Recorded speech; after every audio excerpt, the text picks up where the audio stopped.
The UK election that was supposed to be so unpredictable wasn't in the end. The voters decided David Cameron can keep the job of Prime Minister, this time with a majority, but a wafer-thin one. Within hours, 3 other party leaders in the UK had fallen on their swords, including Ed Miliband, the Labour leader, because their parties did so badly. The biggest surprise winner last night was the Scottish National Party. It won more seats than anyone imagined.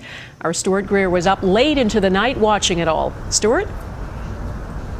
Well, Donna, it was a stunning result that no one here expected. Going into the vote, all the polls predicted a hung parliament. But today, David Cameron's 3 main rivals resigned, and he holds a narrow majority in parliament. After a visit to the Queen, a victorious David Cameron left Buckingham Palace, making the short drive back to 10 Downing Street. It will be his home for another 5 years as Britain's Prime Minister, but this time he has a mandate to govern with a Conservative majority. I truly believe we're on the brink of something special in our country.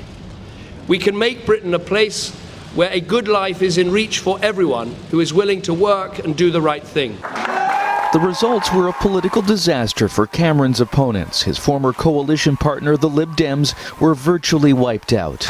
And Labour leader Ed Miliband resigned following his party's worst electoral defeat in almost 30 years. Britain needs a Labour Party that can rebuild after this defeat so we can have a government that stands up for working people again. And now it's time for someone else to take forward the leadership of this party.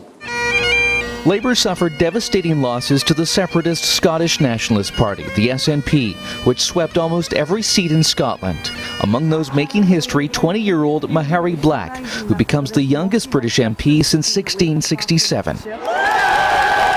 The SNP's spectacular gains represents a seismic shift in British politics, much like the Bloc Québécois' impact in Canada during the 1990s. And it could set Scotland on course for another independence vote. It's historic. You know, the political firmament, the tectonic plates of Scottish politics have shifted tonight. The Conservatives were barely affected by a challenge on the right from the anti-immigration UK Independence Party.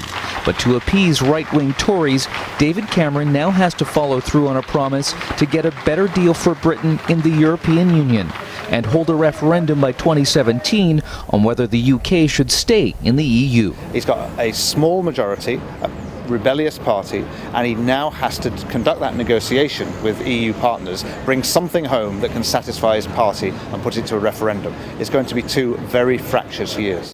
This country may now have a majority government, but the UK still faces much political uncertainty ahead. Will it try to leave the European Union, and will Scotland once again try to separate from Britain? Donna. Okay, lots to come. Stuart Greer, thank you.